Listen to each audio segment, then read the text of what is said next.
ツがすごいジューシーで、あと卵もすごいトロトロで。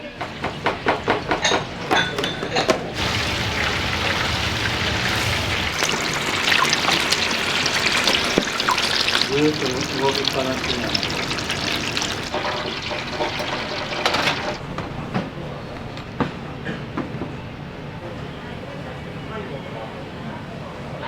いやー、うまかったですね。まあやる気は出るっす。調子いいみたい。しました。エビ天と重丼です。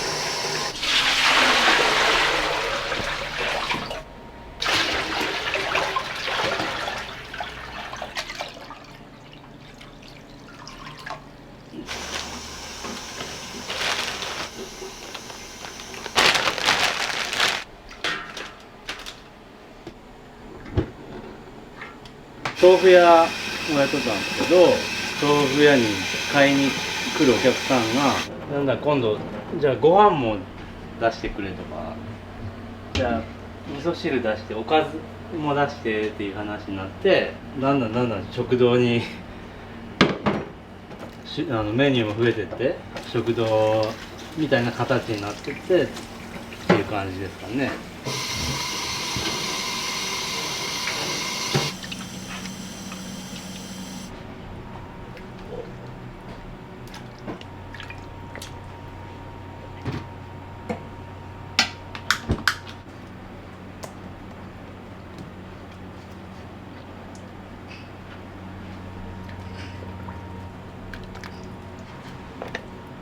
やっぱ温泉街じゃないですか。お客さんってどういう方がいらっしゃるの？基本的に地元の人ですね。土日になるとやっぱ、観光客っ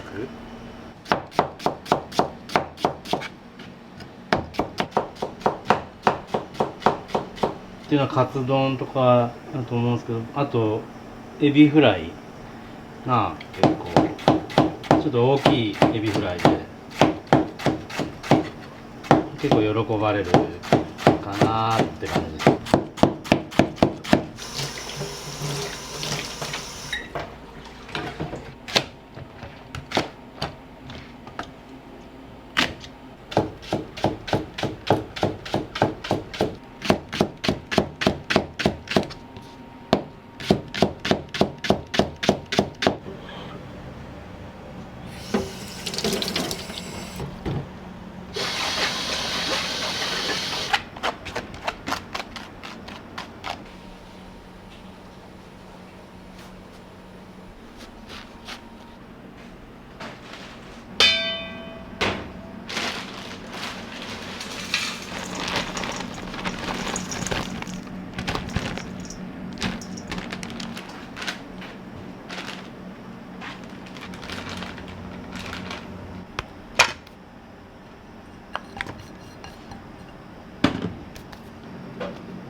まあそういう道に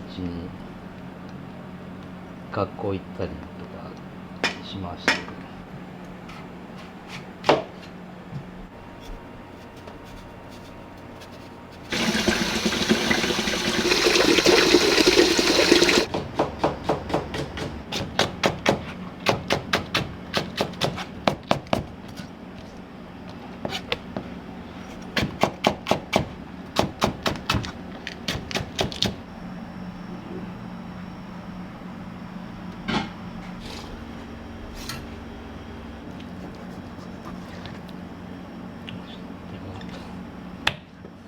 カツ丼用ですか？そうですね、カツ丼、カツ煮とかっていう、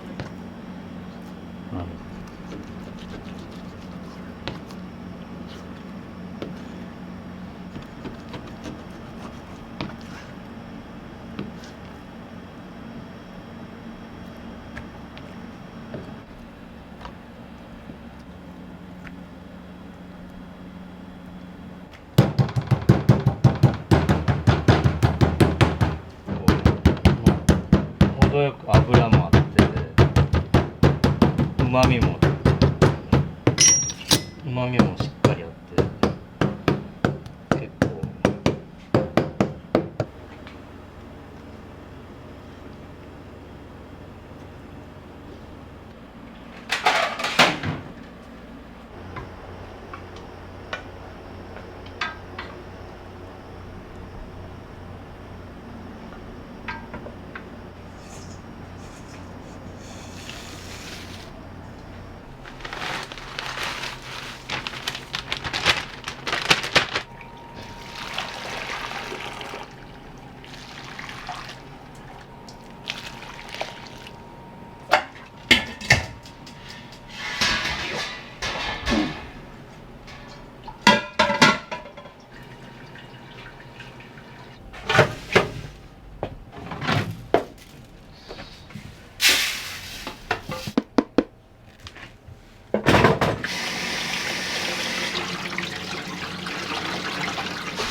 だしとかラーメンのスープとかはもうこの醤油ですね。今この醤油。うん。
うどんの出前もあるんで伸びにくいようにちょっといろいろ考えてタピオカの粉を入れてちょっと伸びにくくちょっともちっとして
適度な油があって美味しいです。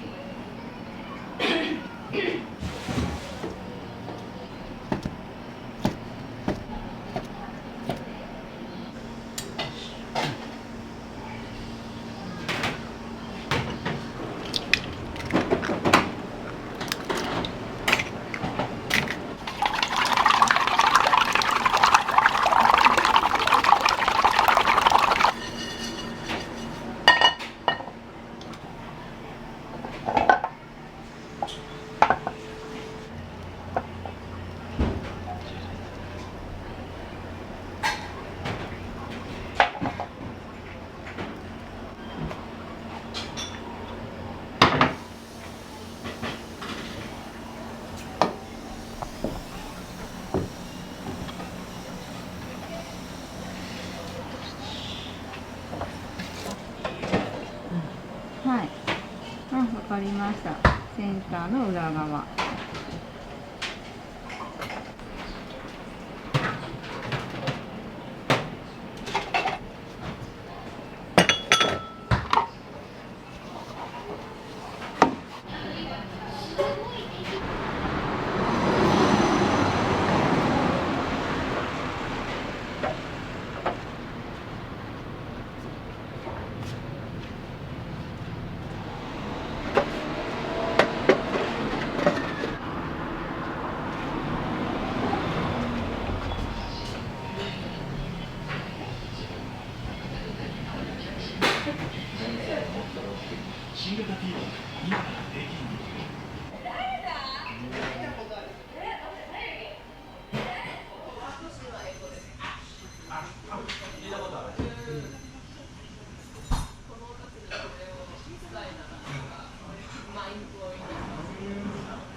ありがとう。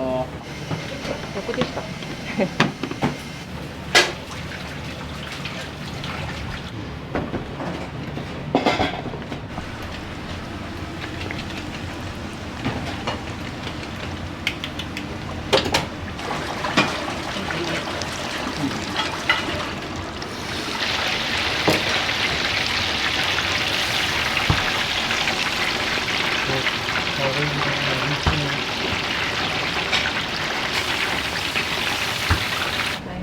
塩入った。よし、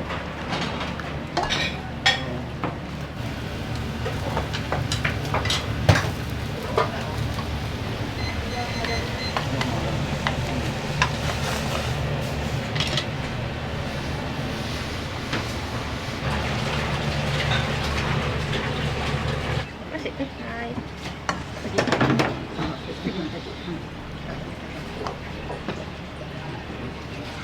でもネギ。はい。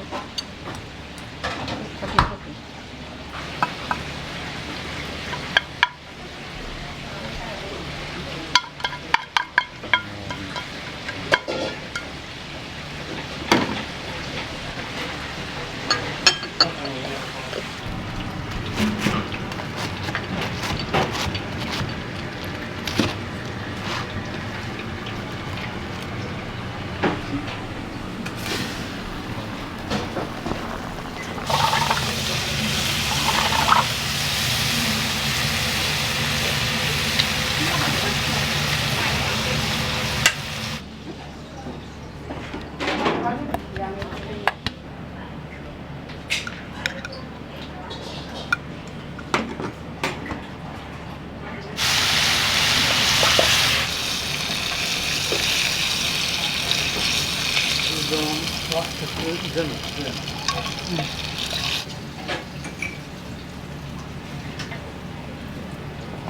カツ丼が3つ。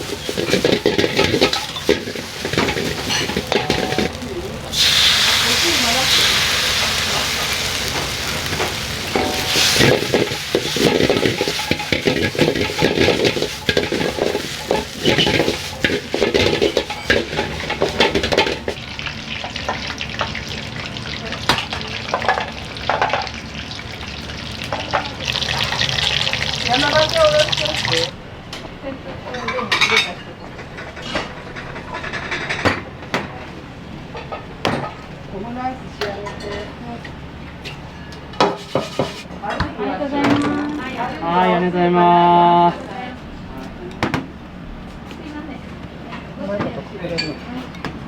いや初めて来ました。今ちょっと現場で。楽しいですよ。昔ながらっていうか。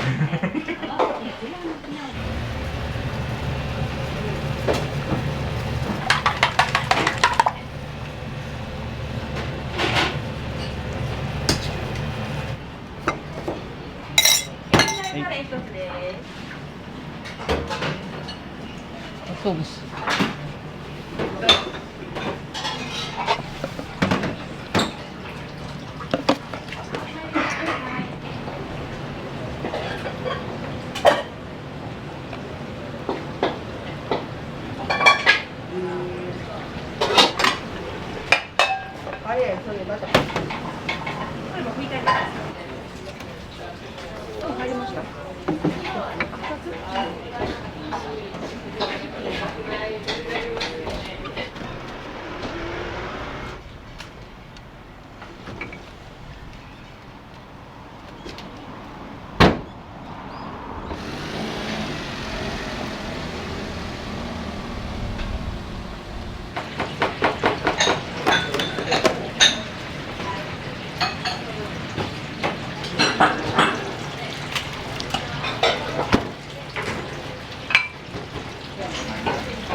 このガチはきつねか肉だか肉うどん。きつねは強いの次や。何食べられたんですか？唐揚げ定食です。いやーうまかったですね。まあやる気は出るっす。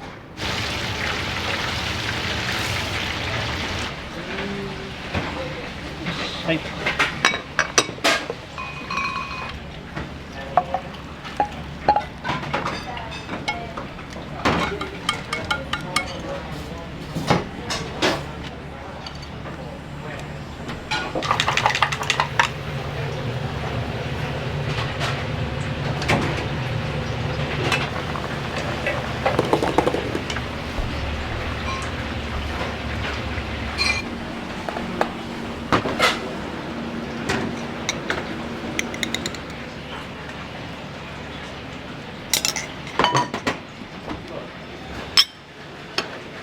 はい、お待たせしました。カツ丼です。はい、ありがとうございます。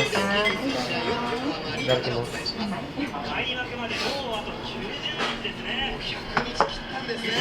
美味しそうですね。ありが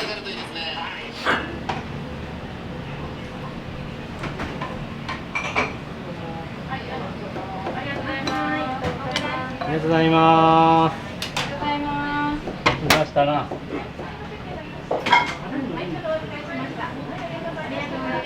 お待たせしました。きつねうどんです。かけますね。さすが。すっごく美味しかったです。カツがすごいジューシーで、卵もすごいトロトロで、ご飯もすごいこういい感じに立ってて、すごく美味しくいただきました。おうどんどうですか？美味しいです。なんか出汁がすごく美味しくて、そう美味しいです。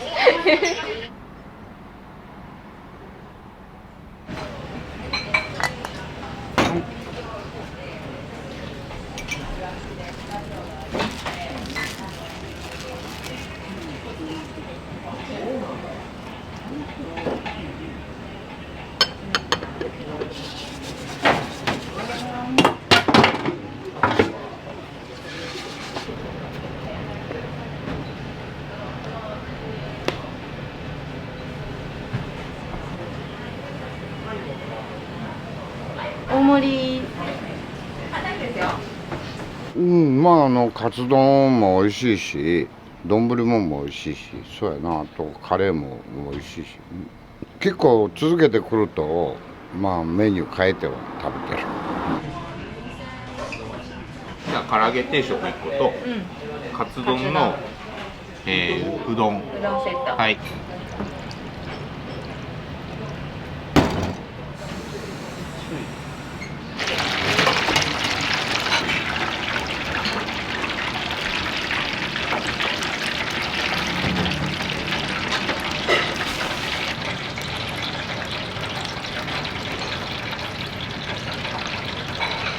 はい、お待たせしました。唐揚げ定食です。はい、どうぞ。はい、そうですね。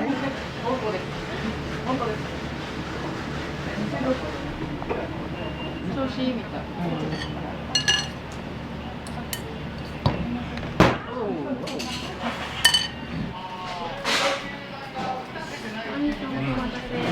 はい、どうぞ。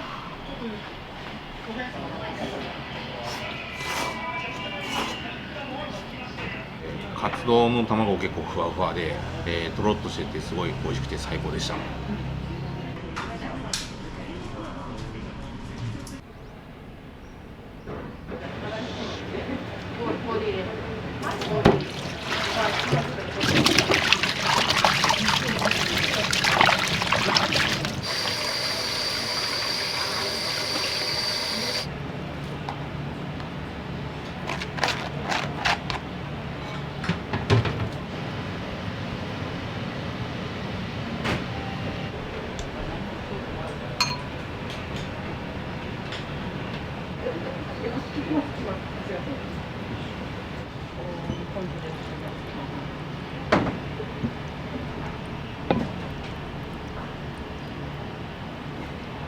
よく見えてます。器まで冷たいです。はいどうぞ。はい、ありがとう。はい、ごゆっくり。はい。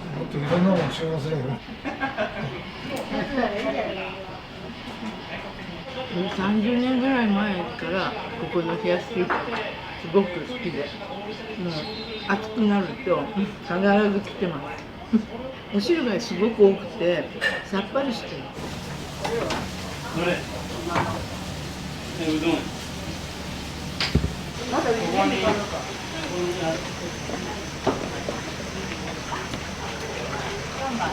い。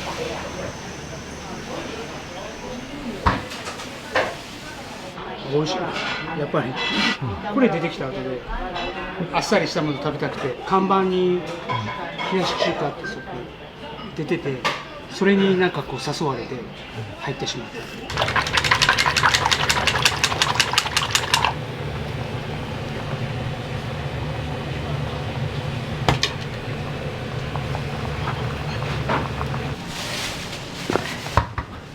はい、カツ煮。刻みのり。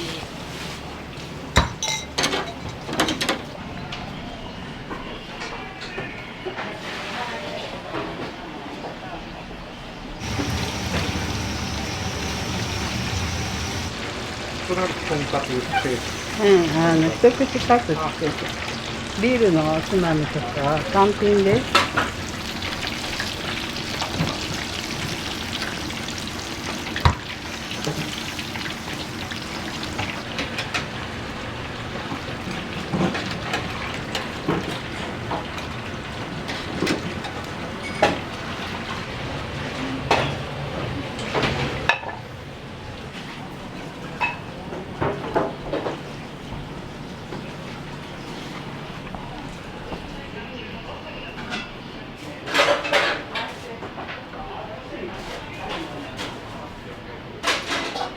うまいです。美味しいですよ。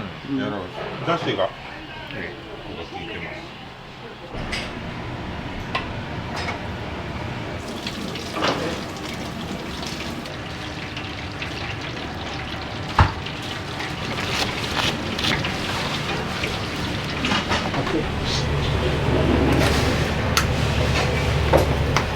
これ冷やしでね。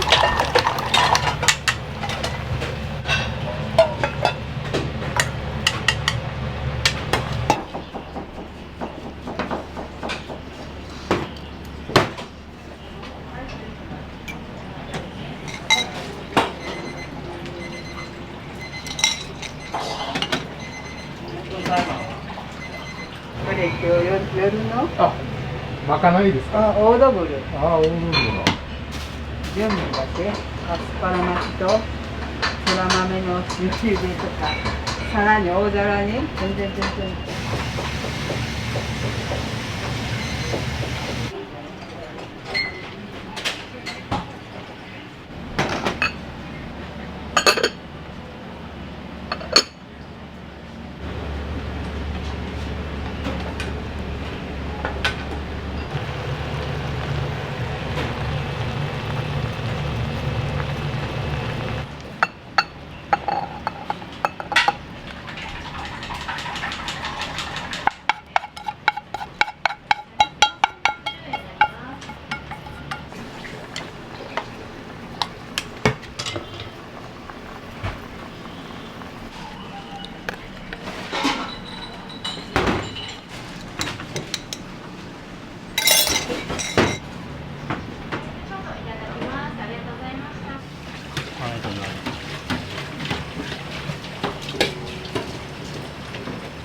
ました。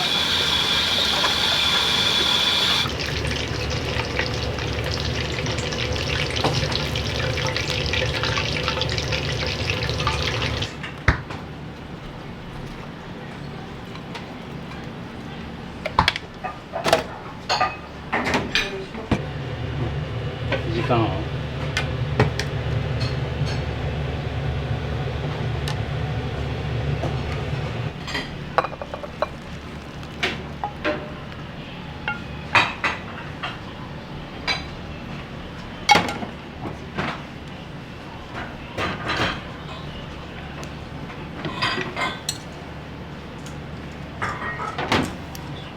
はい、お待たせしました。エビ天と重丼です。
トンテキ定食です。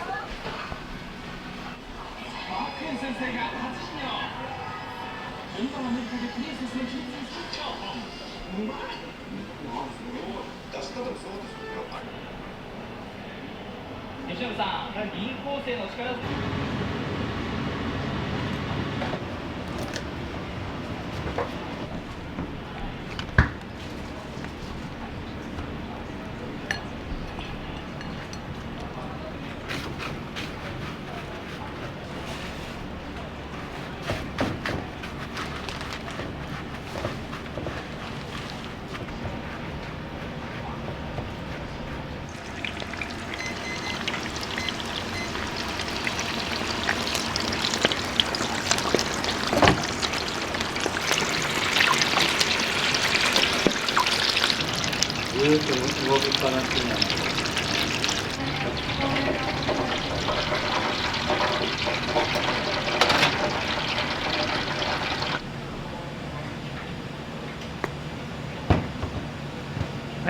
エビフライ。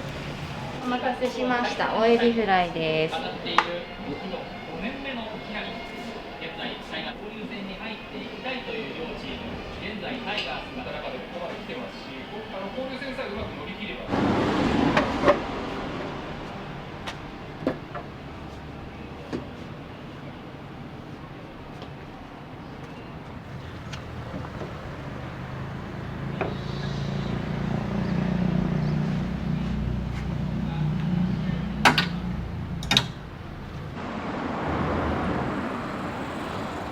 カレーうどん、お好みカツ丼そばうどんです。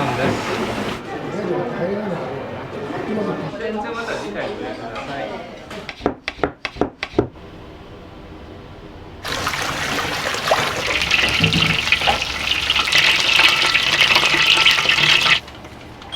はい、どうぞ。はい、すみません。弾力があって美味しかったです。そばらしい味がしてとてもいい感じですよ。東そばランチ、お好みの天童ざるおうどんです。はい。顔を中心にしてくださいね。顔がメインだよね。カレーうどんはできます。はい、カレーうどんもあります。回れ回れ回れ。さささささささ。おエビ天重でございます。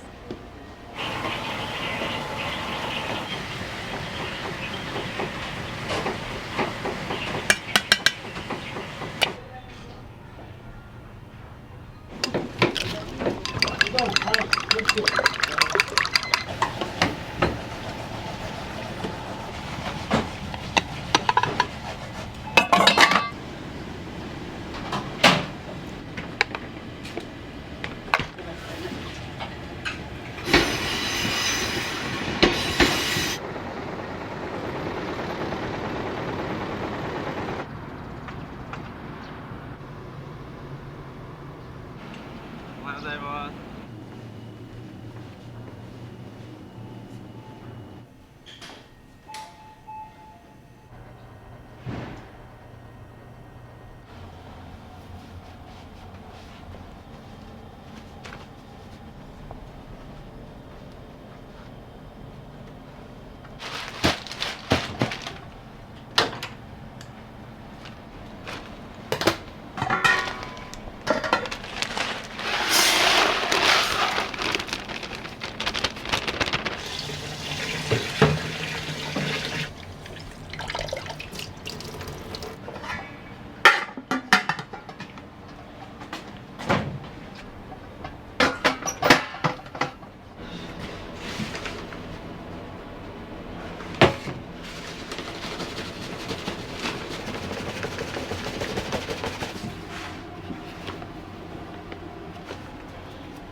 そば粉は国産のもので、あとはブレンドをしてるんですけど、そば粉によって色味が違うので、そこは色味をこだわってるっていうのがあるので、お客さんが食べて美味しそうって、まず美味しそうっていう明るめの綺麗な色っていうか、そういうところを目指してますね。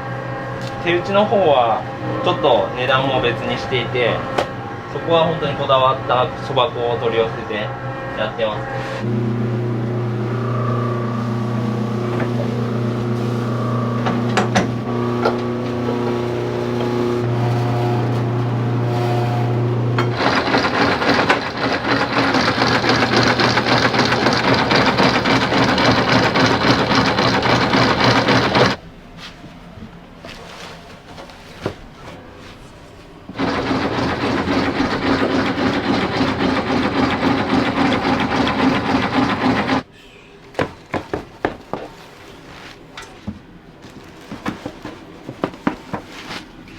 暑いとそば出ますね。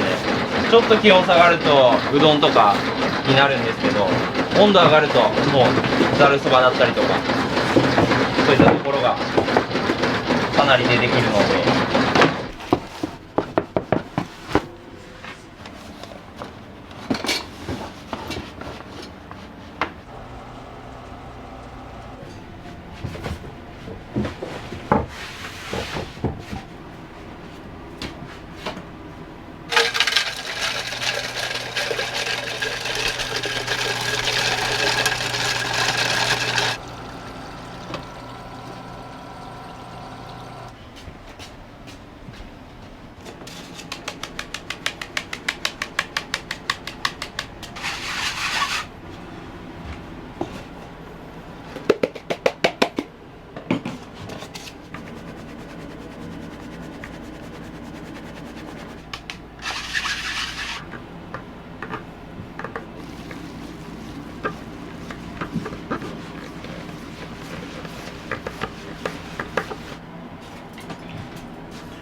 明治その創業時、神通川っていう川があって氾濫があったんですけど、大黒さんを作る鋳型が流れ着いたと言われていて、うちの店の前にで、それって富山の空襲の時も焼け残って今もあるんですけど、それが元になって大黒屋っていう名前になったっていう風に聞いてます。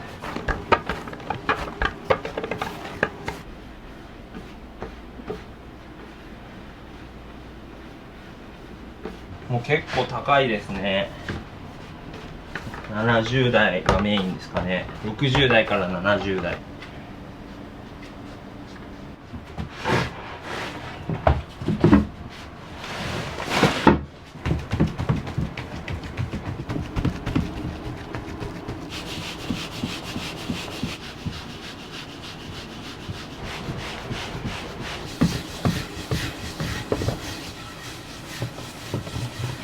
東京で5年そばの修行させてもらって、そこで手打ちを集めて教えていただきました。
嫌な予感したから呉羽の方戻って、おはようございます。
ご飯スイッチ入って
山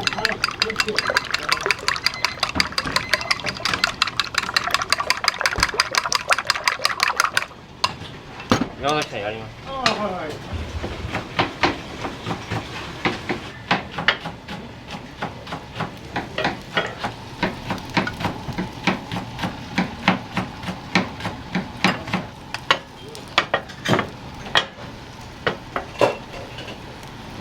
こちらに置いてきます。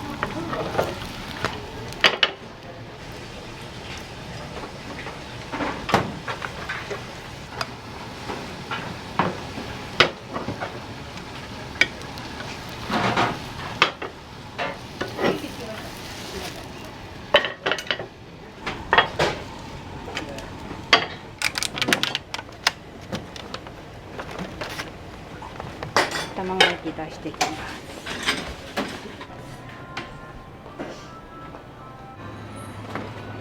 今の時間ランチタイムなのでお好みが100円お安いに。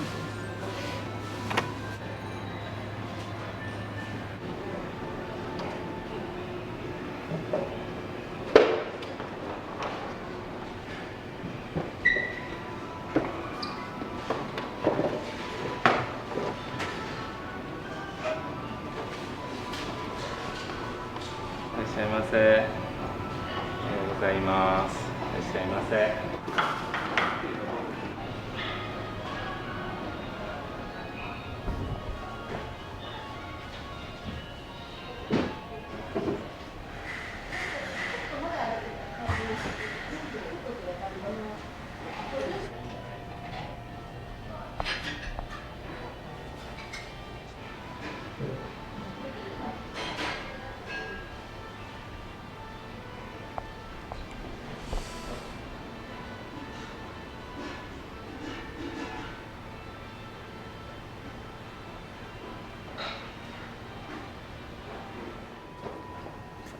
お願いします。ざるラーメン柔らかめでワンです。お願いします。冷やし純菜のそうめん大でワンです。それとおにぎり昆布小さいの作ってください。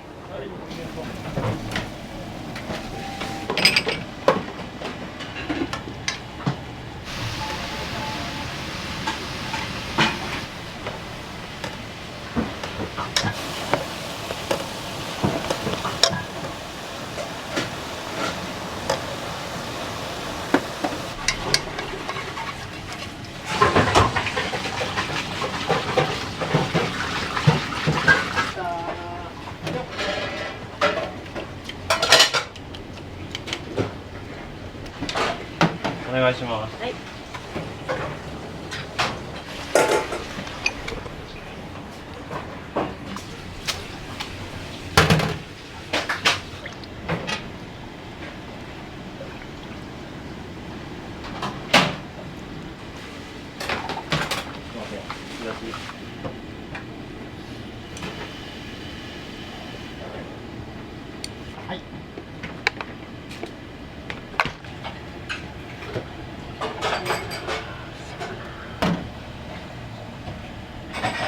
白いとっくりもらっていい？はい。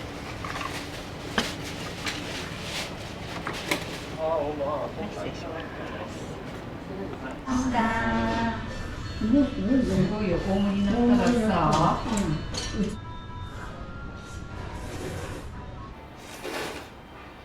は美味しいですよ。うどんかな。あとそうめん。よく来られますか？はい。一日おき。一日おきです。すごいですね。ざるラーメン。ざるラーメン。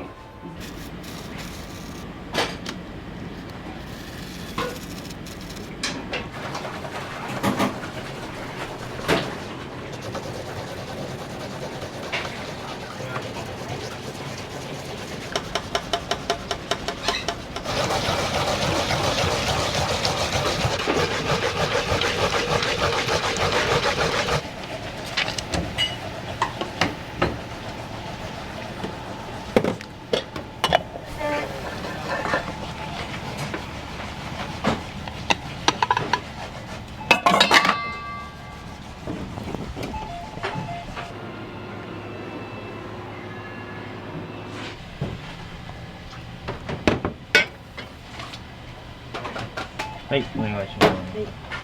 冷たいそばやかしこまりました。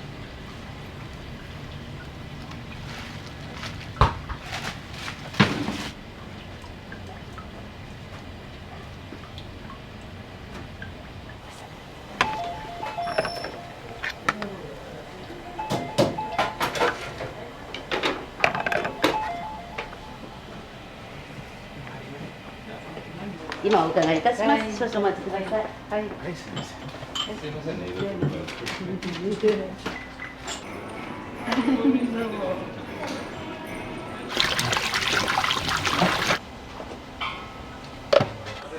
お待たせしました。冷やしそばランチです。ごゆっくりどうぞ。はい、ありがとう。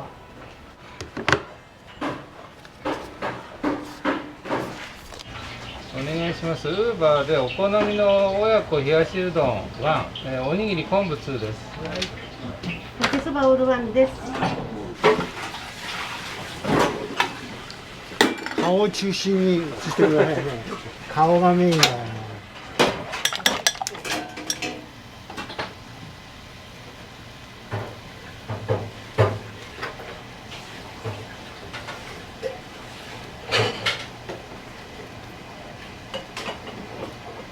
はい、親子丼のお手本。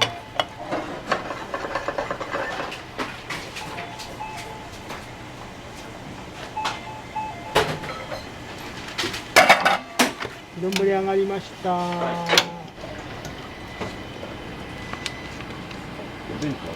そうです。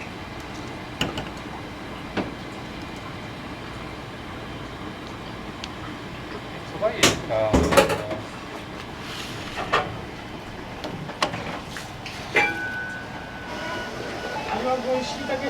はい、いらっしゃいませ、どうぞ。そば。冷たいやったら高いわ。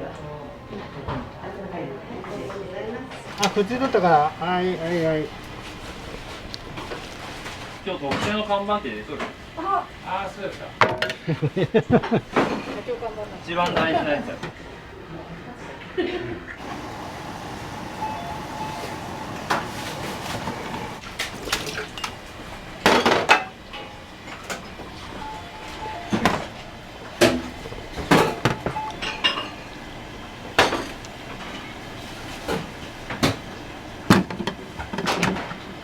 入麺どうぞ。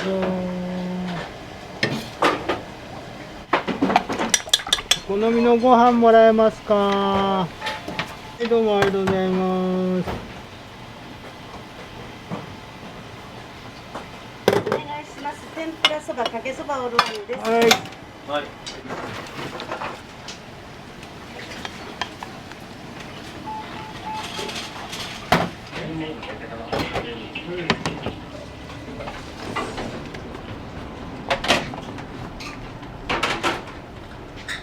お待たせいたしました。お好みセットの親子でかけそばです。こちらが。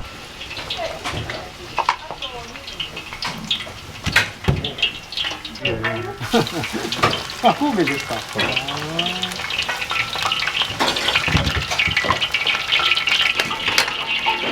おちんぷになりました。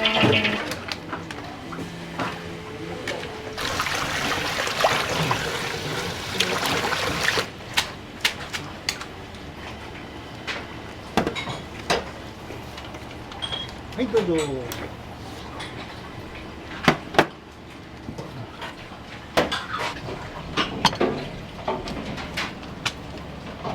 待たせしました。天ぷらそばです。はい、ゆっくりどうぞ。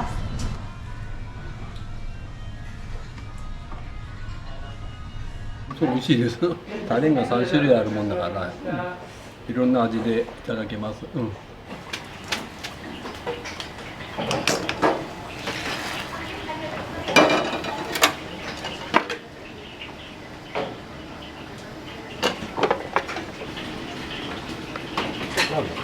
そうです。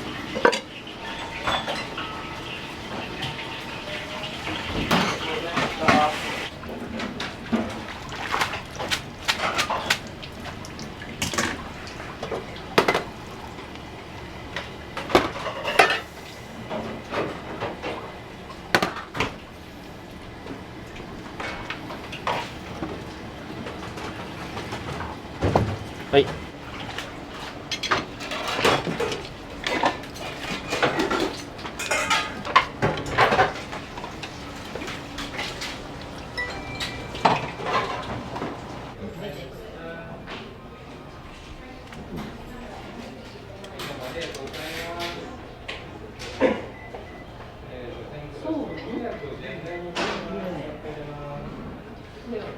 あ、こっちか。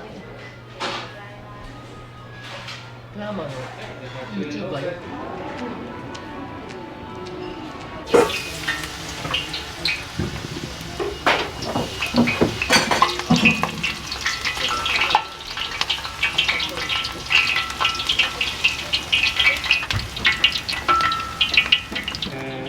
冷やしそばランチ、お好みの天童ざるおるあんです。はい。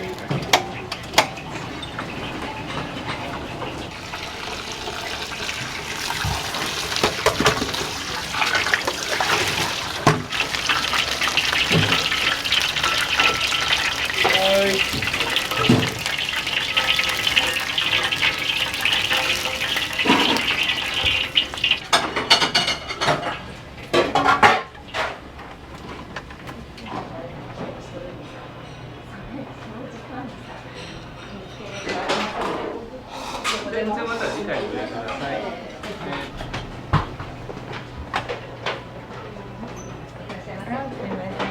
ました。そばとおにぎりでござい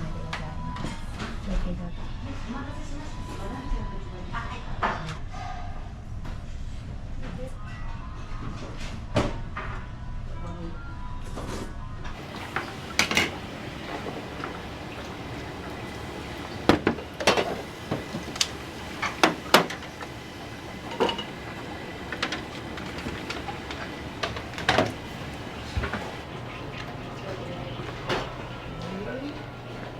はい、冷たいおそばです。はい、はい、じゃあよろしいでしょうか。はい、お手どうぞ。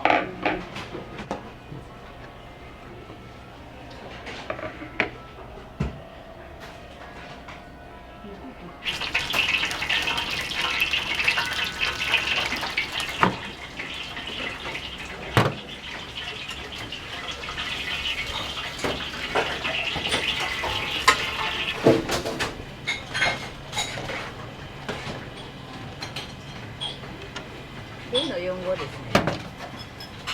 繰り返す。どこですか。A の4号です。はい。A の4号です。はい。これです。これそうです。違うんです。はい、こちら天丼ざるそばでございます。はい。スイカついてるよ。お待たせしました。冷たいお蕎麦のランチです。はい、ゆっくりどうぞ。はい。開けて。おお、美味しそう。反対だったかな。まあいいや。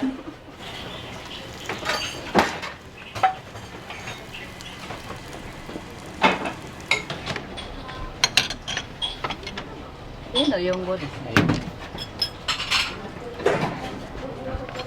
はい、天ぷらうどんです。はい、失礼しま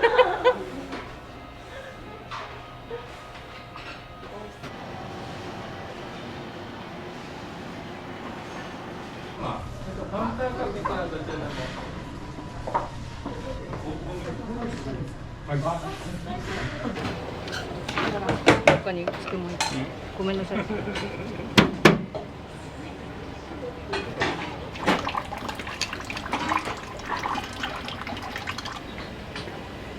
はい、お願いします。はい。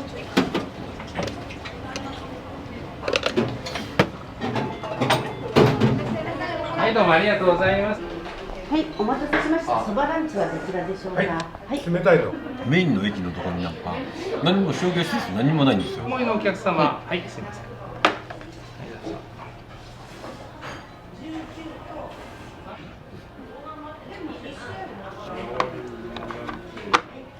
日替わりのお惣菜が美味しかったです。弾力があって美味しかったです。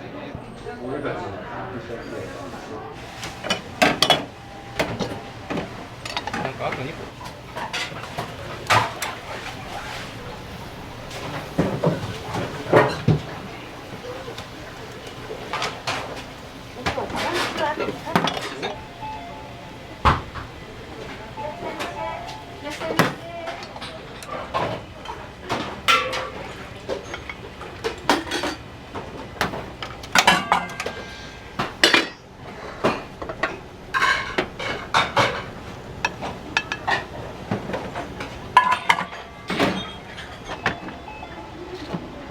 行きます。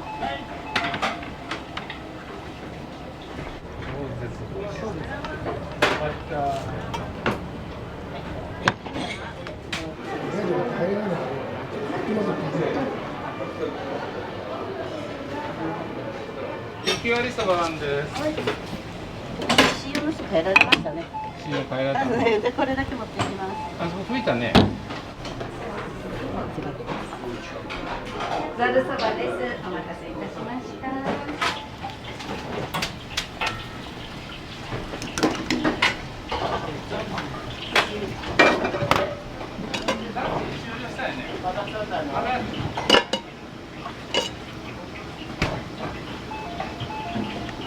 冷やしそばランチなんです。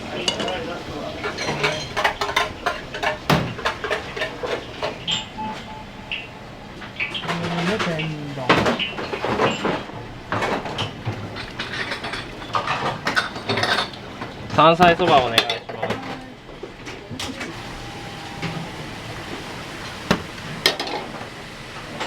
はい。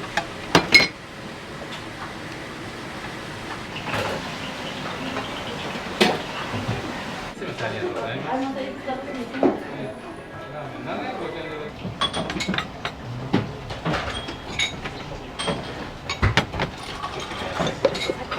お好み2で天丼玉丼そば2です。これは日替わりの冷たいので冷やしそばランチです。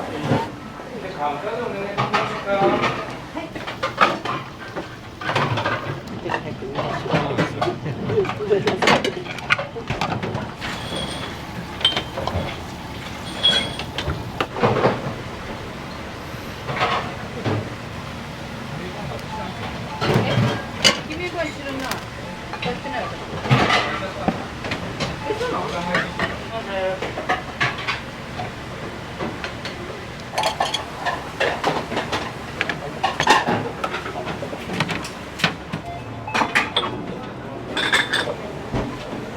そうなんですか。一応テーブル空いてますね。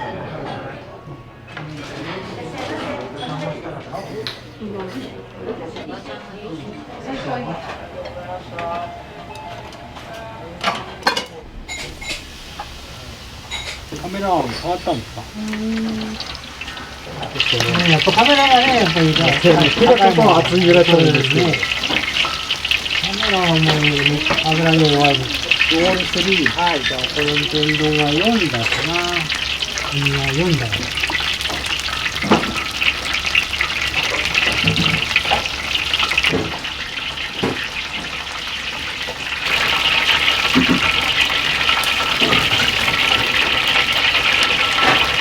ありがとうございます。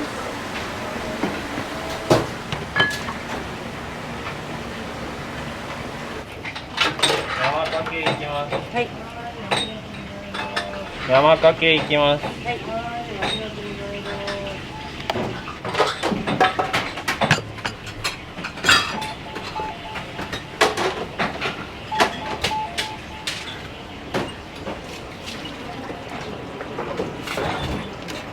お願いします。カレーうどん、お好みカツ丼そばうどんです。特選大。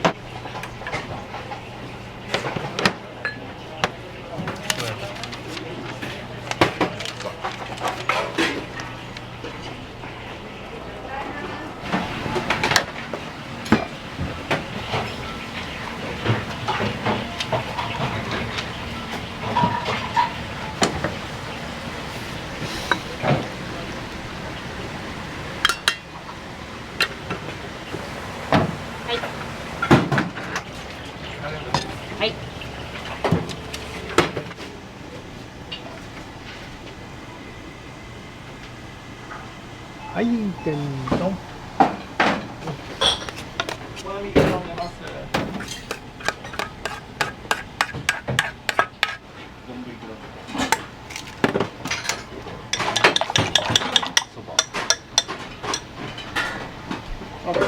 大丈夫です。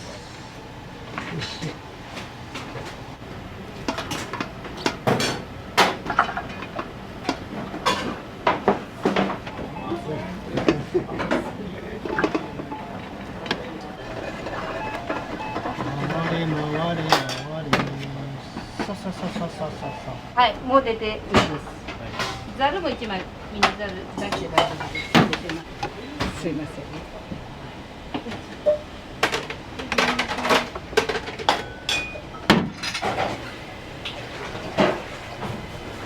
最初がそばがワイン。よいしょ。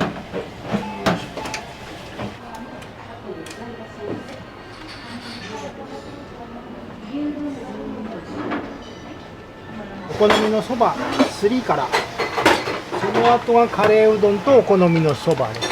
で離れてラーメンがお一人様。カレーうどんはできます。はい。3出てます。はい。よいしょ。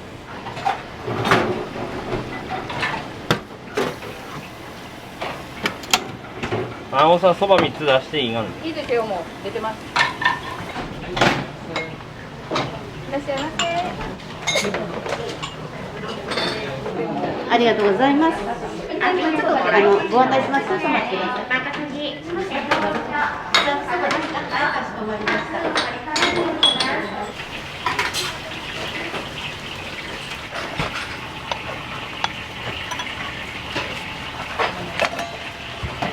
ぜひまた召し上がってください。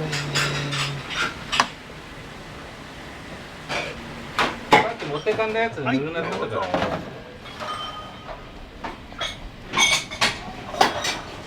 はい。美味しいやん。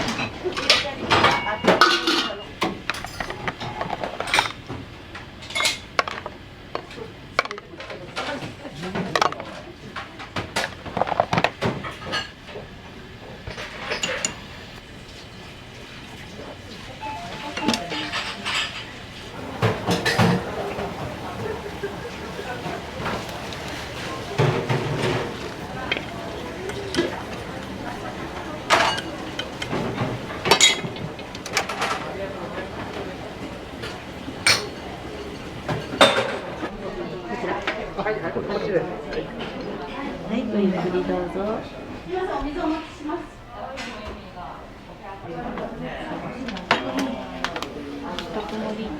はい。よく食べに来るんですけどね、ここのそばは他の店と違ってそばらしい味がしてとてもいい感じですよと僕は思っています。うん、よく来るんですよ。大体牛肉そばって食べてるんだけど、今日は納豆そばにしました。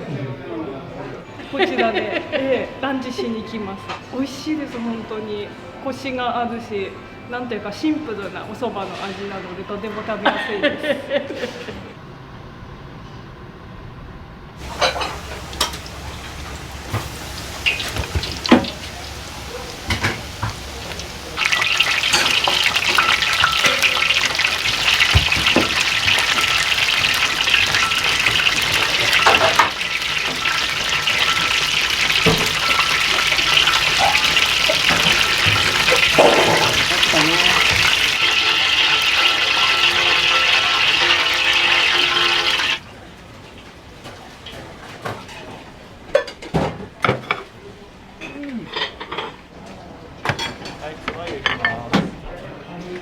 すいません。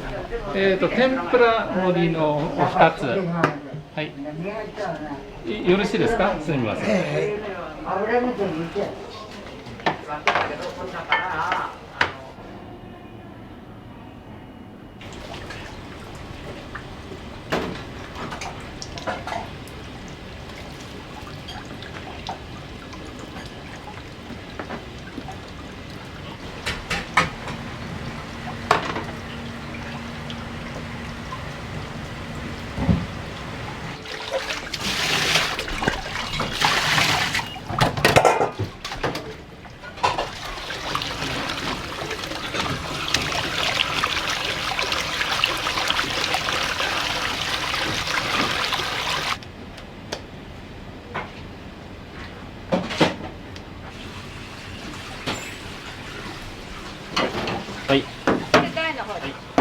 前の方で。お待たせしました。特選盛り台でございます。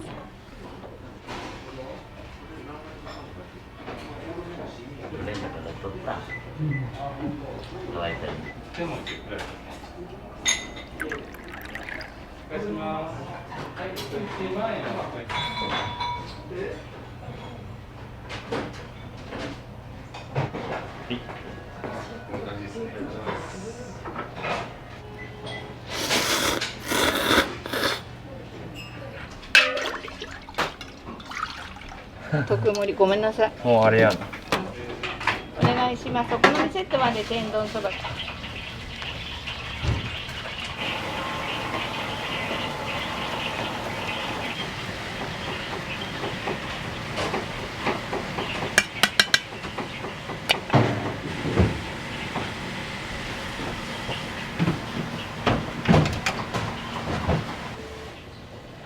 好みの天丼数合いました。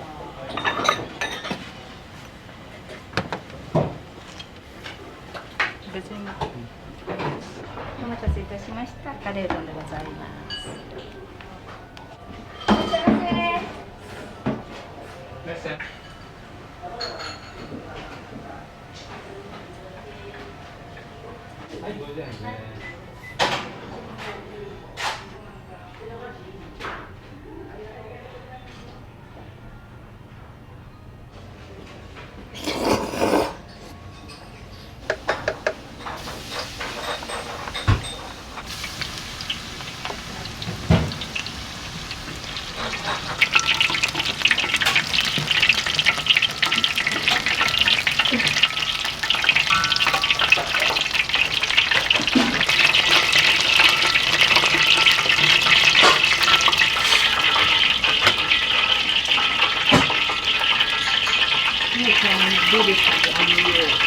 はい、大丈夫です。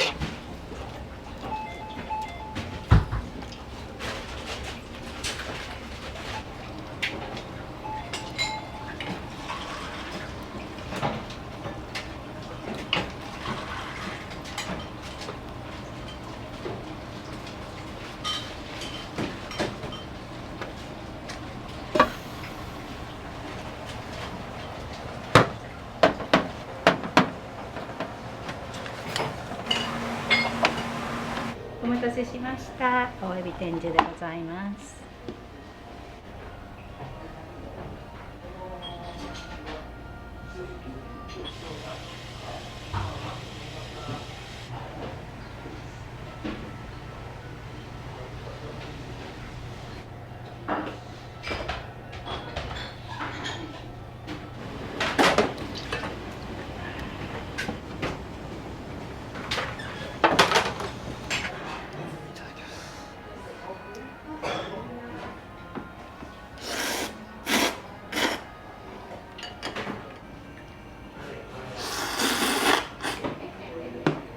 やっぱり代を重ねるっていうのは非常に大切なことだし、やっぱり難しいことなんです。でも将来5代目を継ぐにあたって、そういう覚悟を、修行という形で、東京で5年間修行してきて、で一昨年戻ってきまして、でまだまだ未熟ですけれども、やはり東京で得た知識を生かしながら大黒屋の、130年の歴史にプラスになることを加えててほしいなという期待は持ってます。これだけ続くっていうのは非常に難しい時代になってます。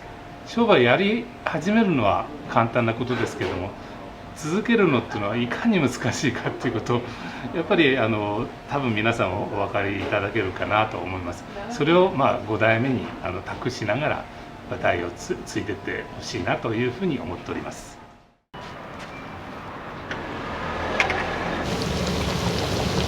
どうも。一人で食べきれるようで大きな森ができたらいいなっていう。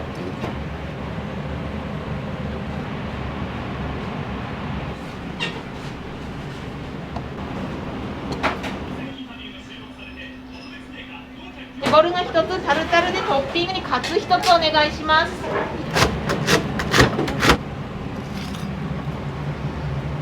ちら大盛りです。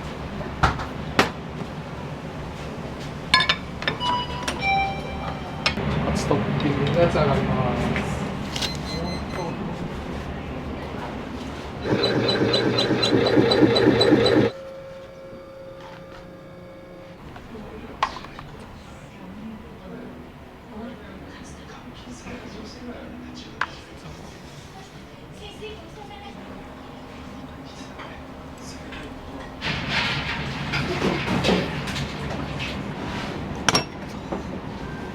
美味しかった。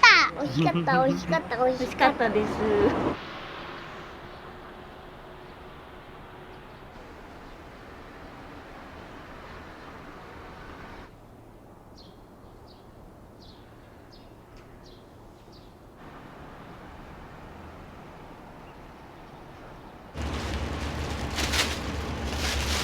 こういう飲食店ってチェーン店は結構ねあるんですけど、個人店でやってるとかすごく少なくて、まだ土日はもう完全にファミリーとかカップルだとかご夫婦で来られる方とか、平日はやっぱ一人の方、割と飲み屋の方が多かったりとかね、朝ごはんが手ができたりとか。これ中華そばのスープですね。でこれ舞茸、これスルメですよね。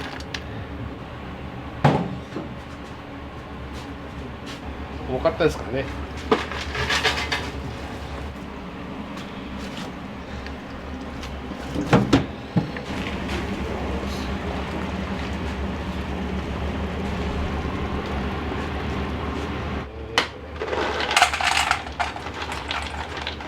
いいですか。はい。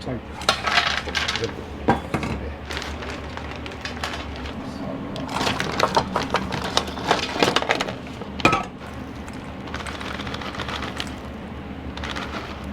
でちょっとそれはもうこれで結構補えるというか、うまみが入れます。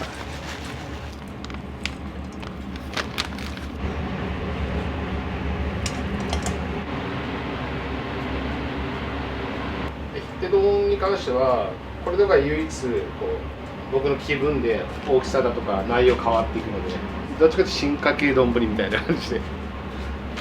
一人で食べきれるようでこう大きな盛りができたらいいなっていう豚バラ肉ですね。小麦っていう福井県産の小麦なんで、これ中華の麺ですね。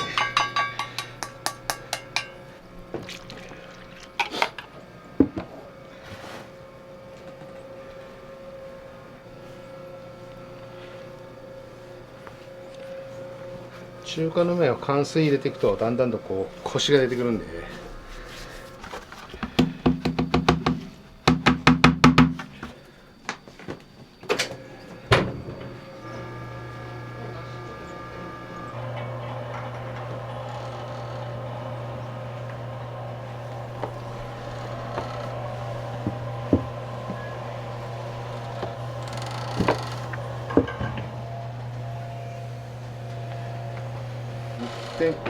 1.5から2ミリぐらいまでの間にも収めたいところだけど、なかなか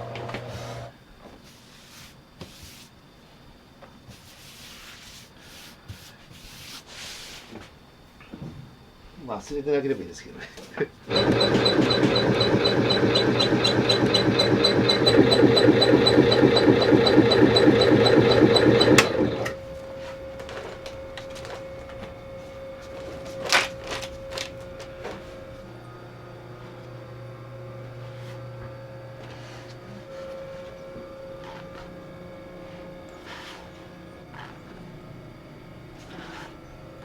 はい、中華の方がいいですよ。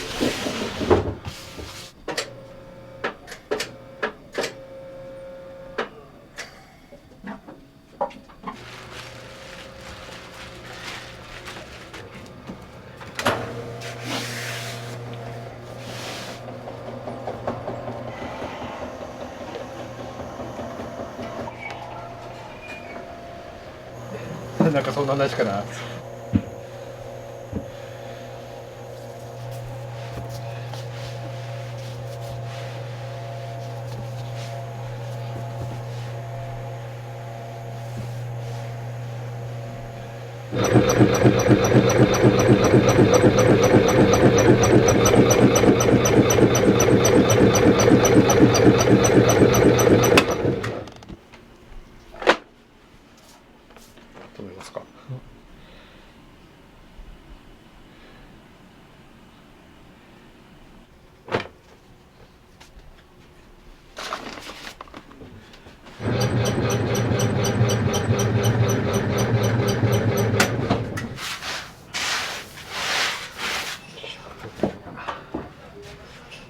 だけは手で。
賭けになってるな、こんな感じだな。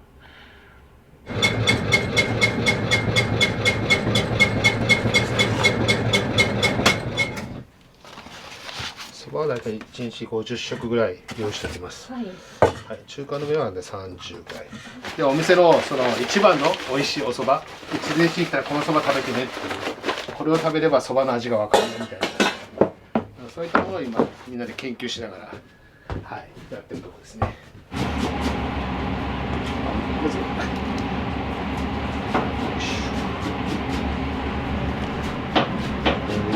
ちょっとですね。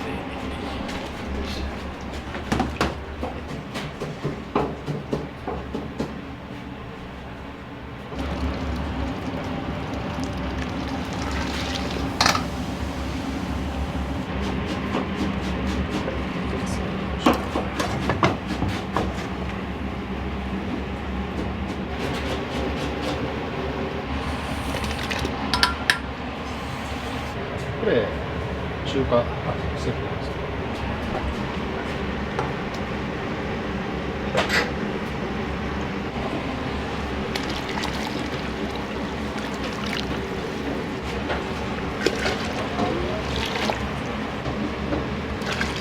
ど、でここからはもう一玉かけます。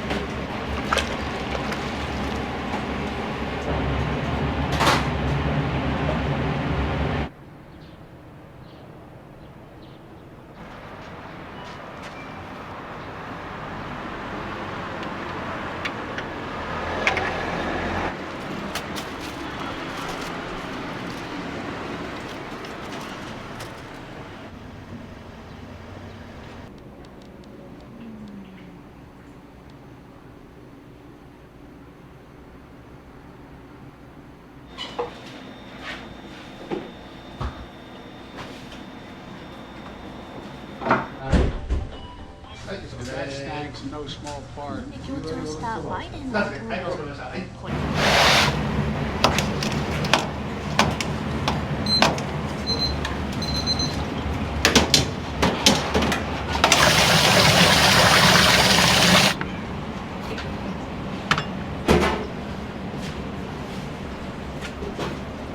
した盛りそばです。なので、所属はあくまで個人タレント。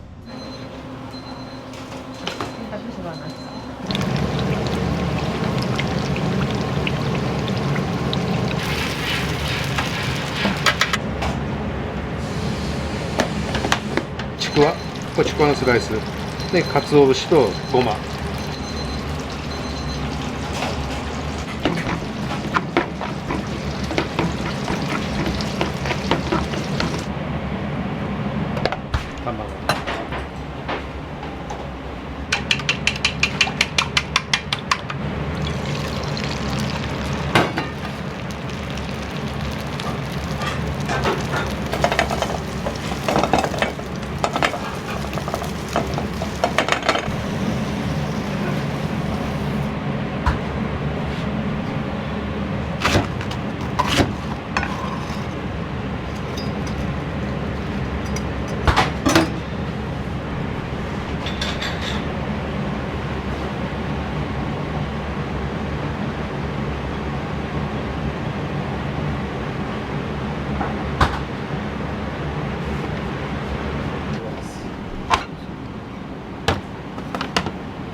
これ大丈夫です。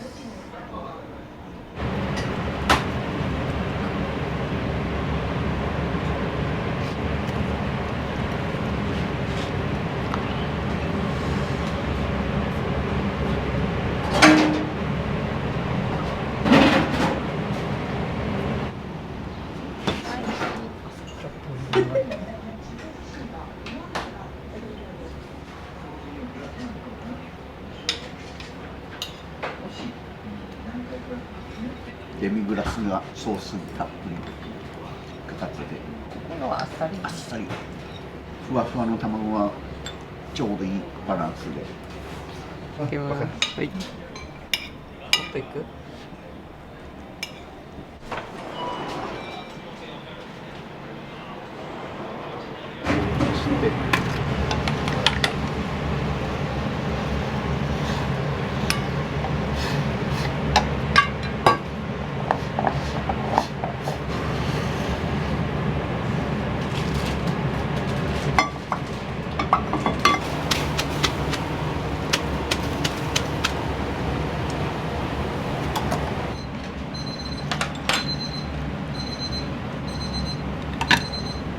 はい、どうぞ。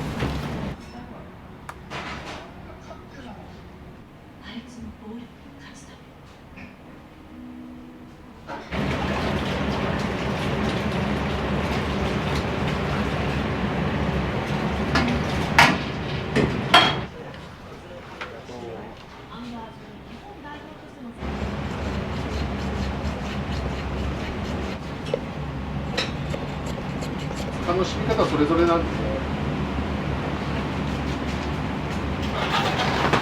こうしなきゃいけないってのはあんまり好きじゃないんでね。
最初はカズマから変更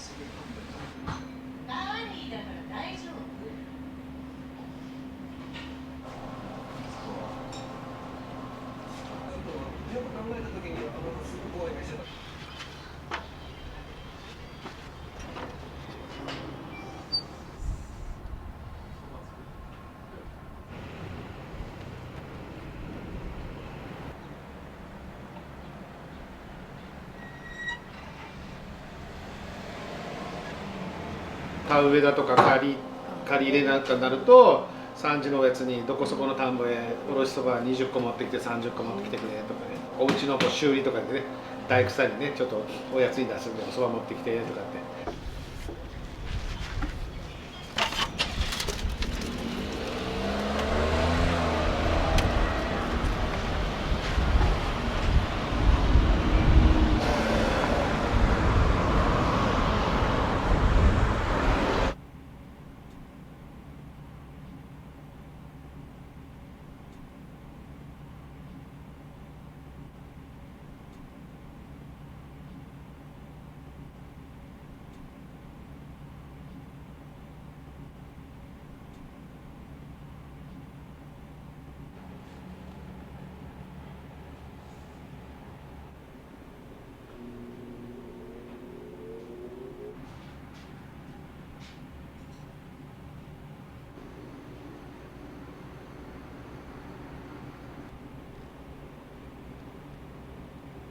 左に左足が出るようになっておりましたが、筋肉がついたし、中の運動でこれだけの目には言われなくてもあげるようよ。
お待たせしました。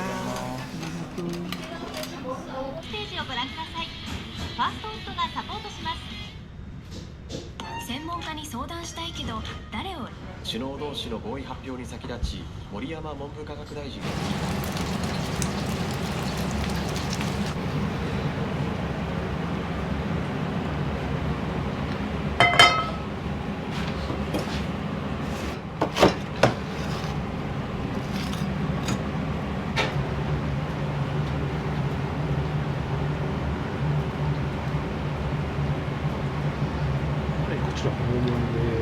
ライスとおそばのセットですね。はい。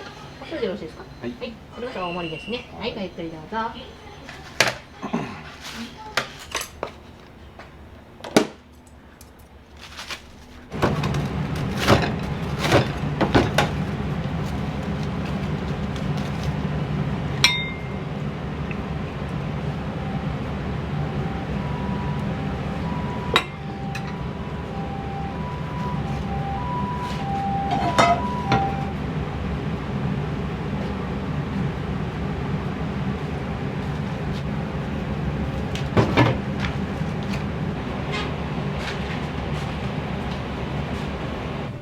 みませんね、お待たせしました。引いてるおなりですね。はい。入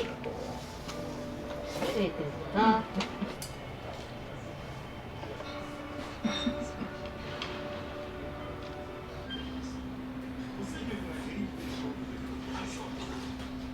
式ボーロそばの大盛り1つ、5大のに1つお願いします。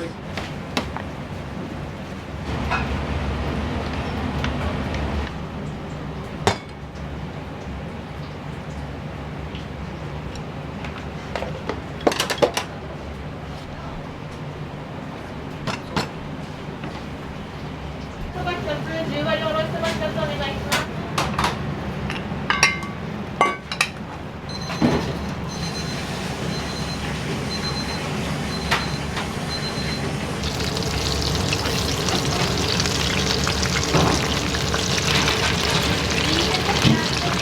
はい。し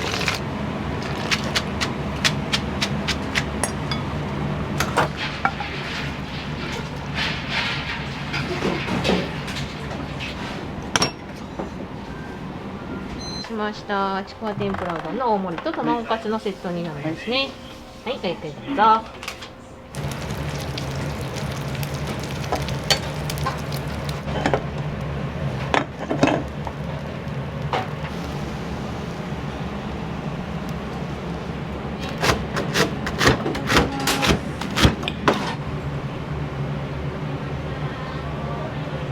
いらっしゃい。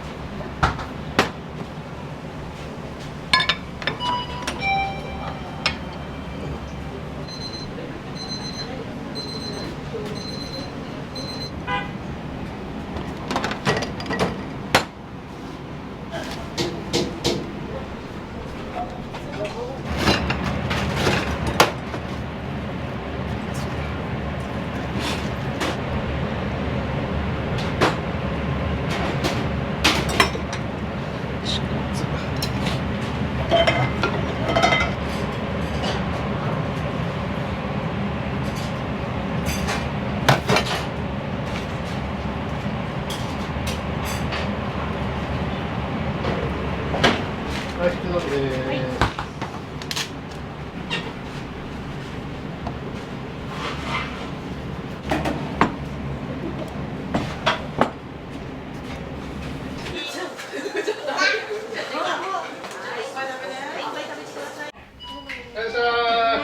ありがとうございます。ありがとうございます。い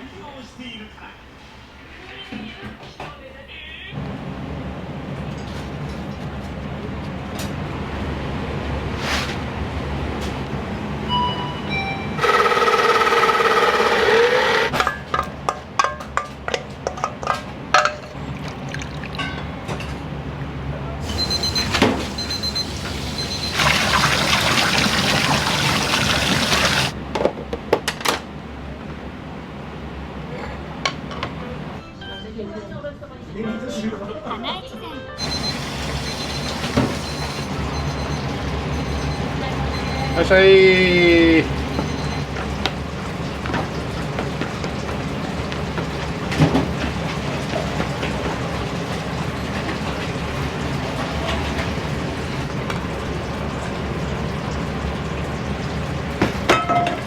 ミニですね。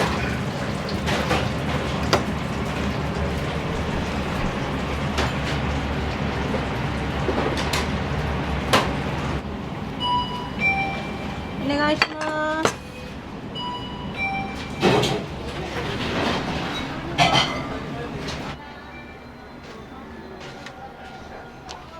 ボルガライスと、おろしそばのセットです。もう大変美味しかったです。ボルの一つ、タルタルでトッピングにカツ一つお願いします。カツトッピングのやつ上がります。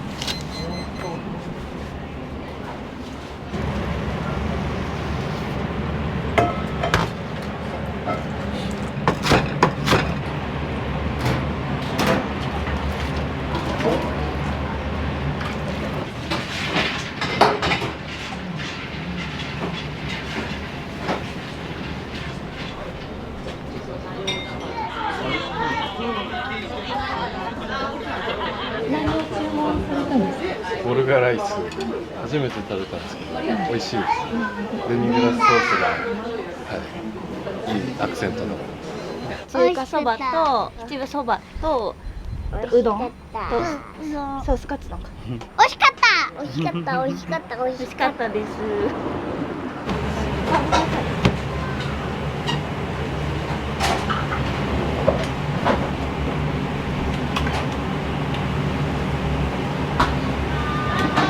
はい、です。はい、ありがとうございます。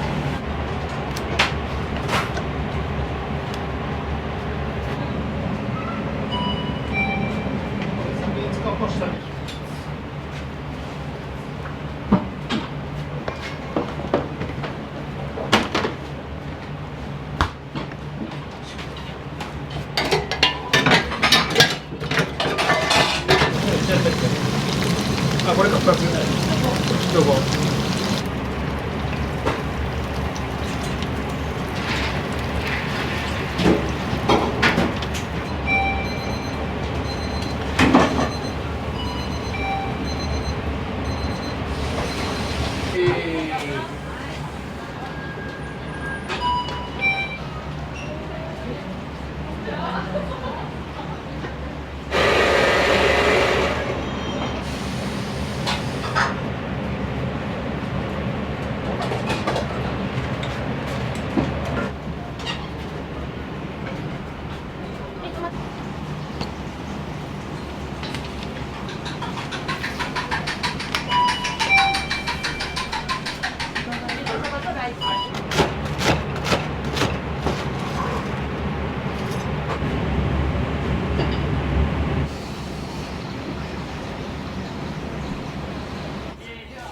はい、ありがと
うございます。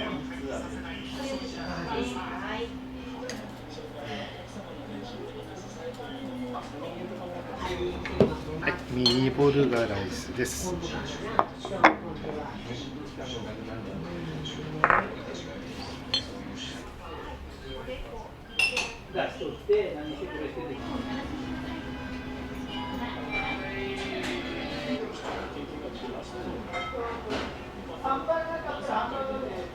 さっとこう小腹が空いたら食堂が入ってきて、お蕎麦屋さん入ってきて、おろしそばを食べてもらうっていうような感じでいきたいなっていうのが思いとしてあるんで、はい。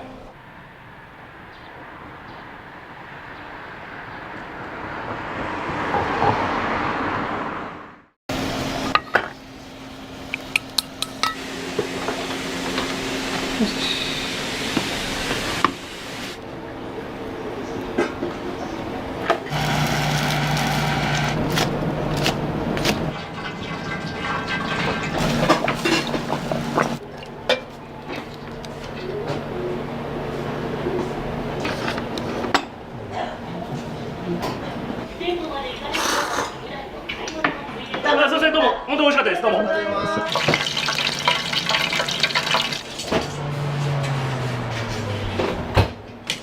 しました。じゃあ梅おろしのミニソースカツセットです。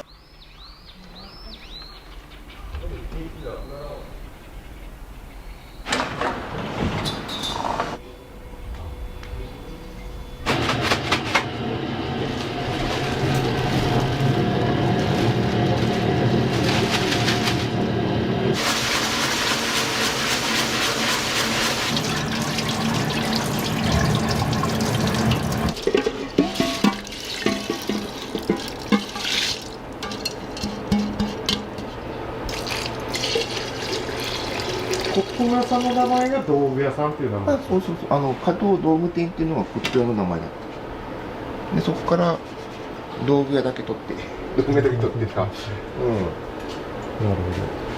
そう。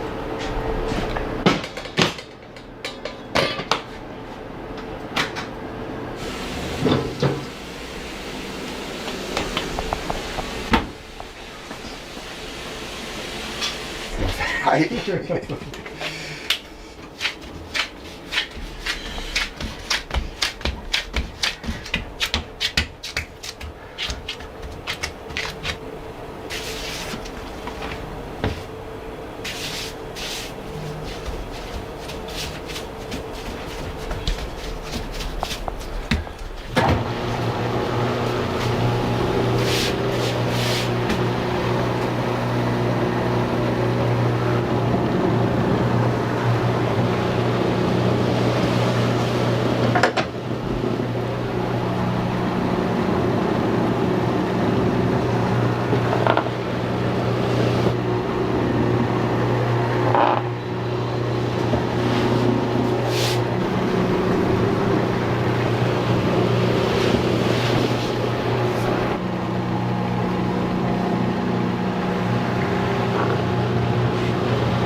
ちょっと2八よりかちょっとそば粉がちょっと多いぐらい。書き方が難しかったんで2八にしたんですけど、91までいかないけどっていう。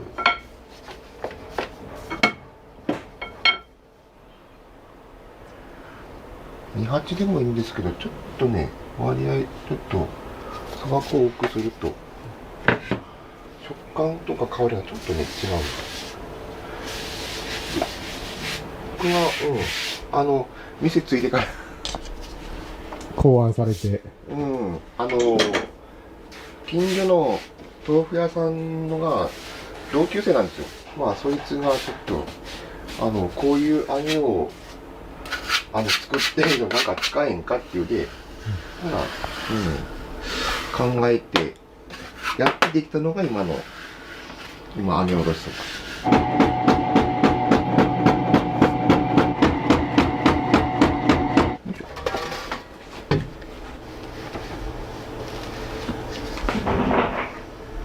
そば粉もこの時のやっぱり気温とか湿度によって水の含み方がちょっと違うんで。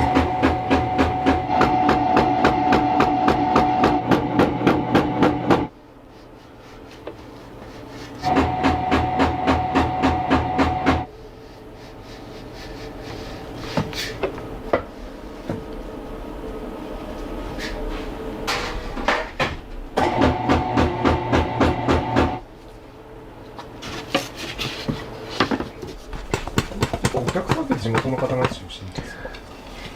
そうやね。まあ土日は観光客が多いけど、今最近たまに平日でも観光客来る時はありますし、まあ普段はでもやっぱり地元の人が多いですね。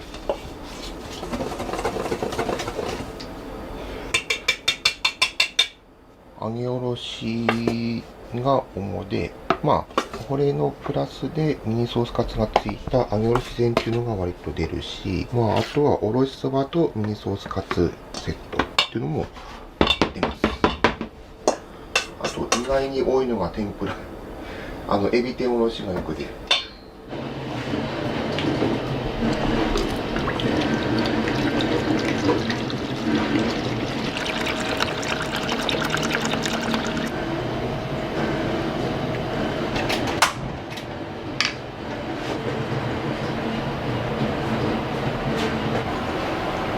火を入れてからかき混ぜることによって、角が取る。ウスターソースがちょっとね、まろやかさになるっていう。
いや、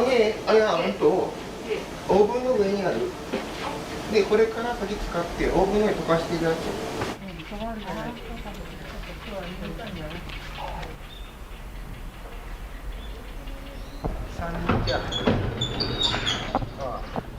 下かな。まあこんだけでいける。いけ。いいな。今いいか。今いい。当日は思ってた。すみません。もう。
もうほらもう80過ぎますでしょ、そうするともう食べたいものをむとくさと食べて、ここの揚げが、そうですよ、美味しいですね、美味しいですよ本当に、ね、鯖江から来た甲斐がありましたはい、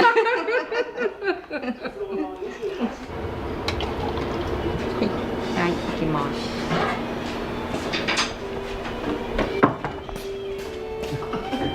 すみません。お水一つ。あ、はい。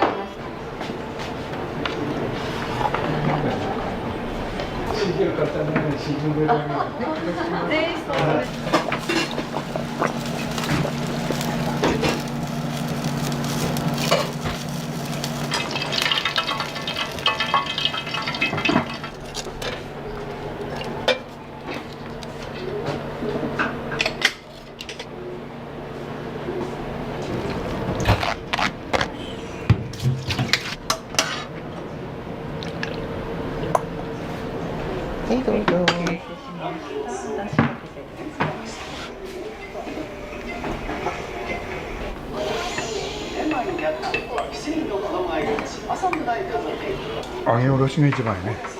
揚げなんて福井県特有のもんじゃないですか。だからそれをうまく活用してるってところが一番すごいな。いつも何注文されてるんですか？揚げおろしです。今は福井単身赴任中ですけど、やっぱりおろしそばといえば道具屋さんかなと。どういうところが美味しかったですか？絞り汁の大根おろしの感じもなんかまろやかで良かったですし、やっぱ厚揚げが厚みがあって良かったですね。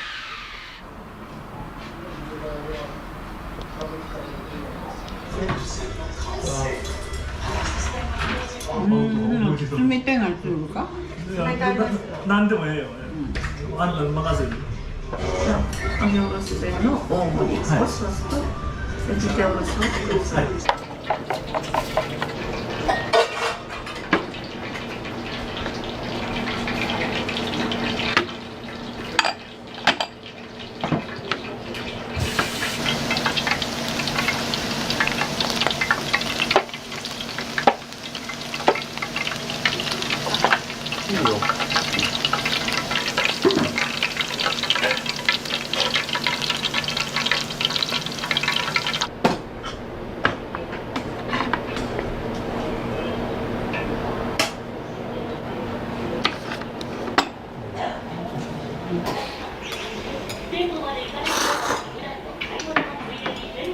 いや、こんだけやっぱり外は今24度とかだとおろしそば食いてえなと思ってどっか美味しいとこないかなって全部バッと入ってズズッとやっぱり食えるこの手軽さとかってやっぱりすごいいいっすよね。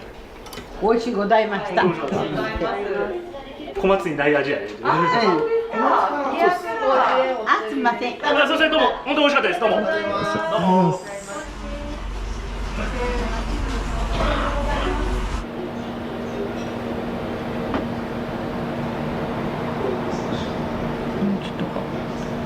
は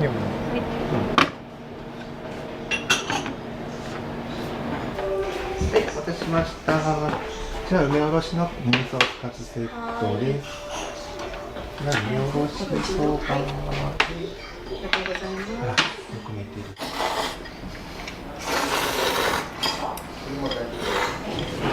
まあソースカツのも食べれるのが最高ですね。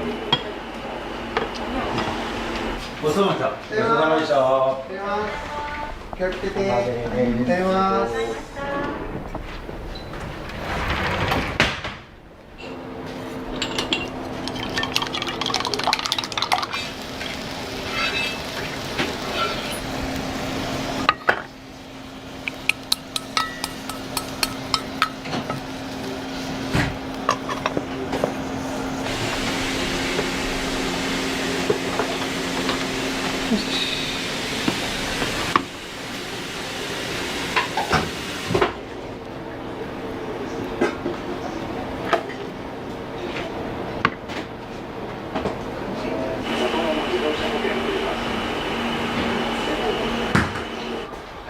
このハードルです。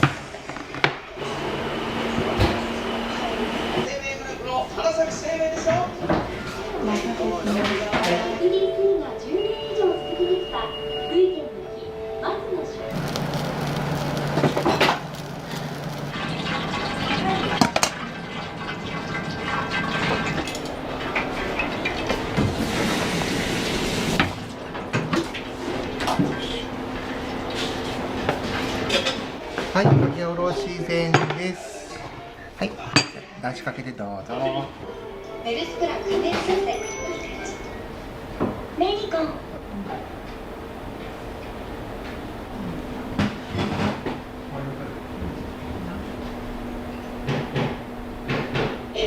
ソフトもハードもメリコン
しゃいませ。いらっしゃいませ。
参加者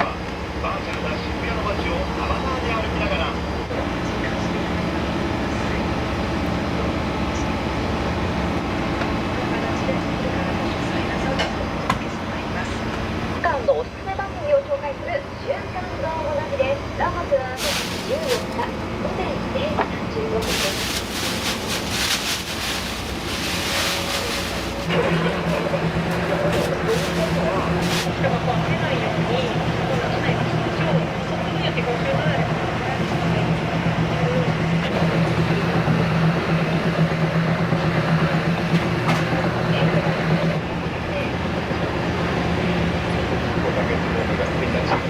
でも被害を小さくするために何ができるのか改めて考え、そして備えを広げるステージにしたいと思います。我々も伝えてほしい。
発券ボタンを押してチケットを受け取り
かけ。あ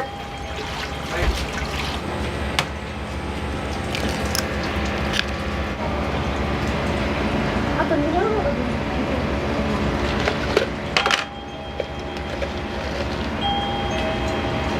です。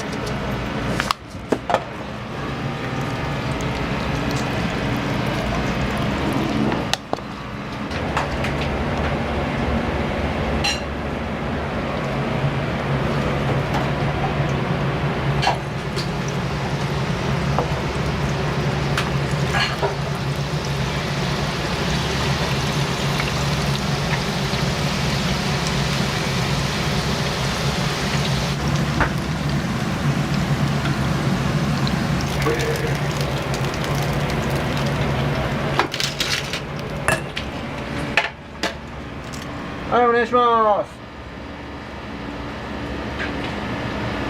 いつもカレーうどんですね。今日寝起きなんで冷たいぶっかけうどん食べます。冷たくて今暖かくなってきたんで美味しいですね。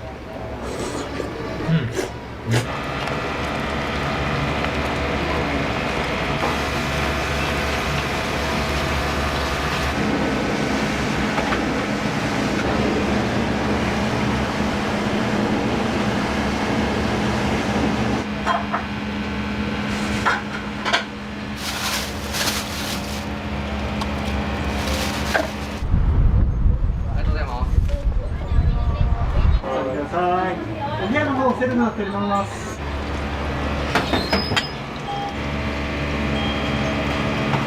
いらっしゃいませ。いらっしゃいませ。いらっしゃいませ。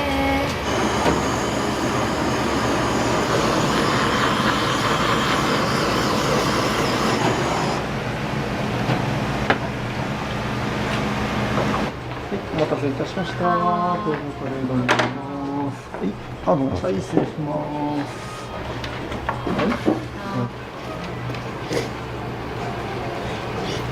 よく来られます？初めて。あ、そうなんですか。はい。どうでした？お味も。いや、めっちゃ美味しいです。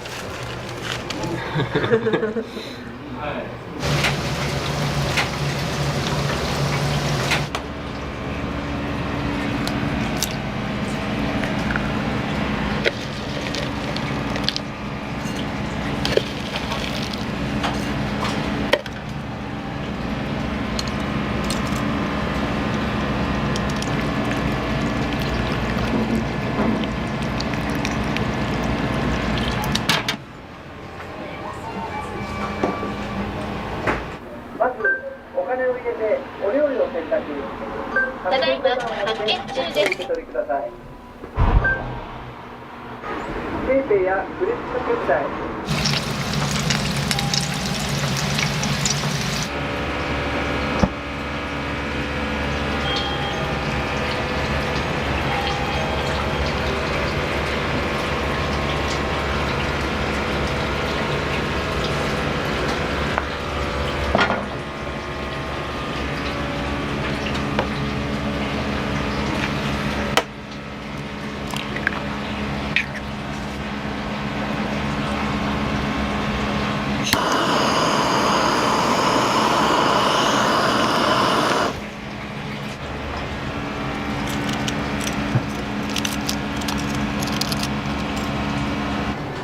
はい、お待たせしました。GoTo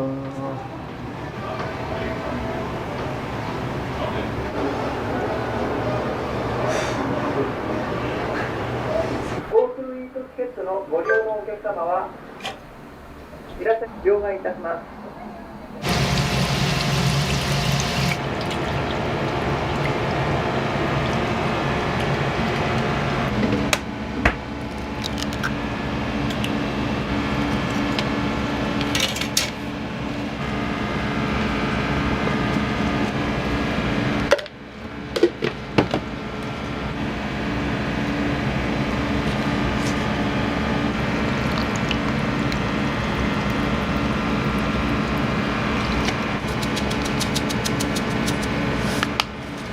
はい、お待たせしました。冷たいスペシャルぶっかけです。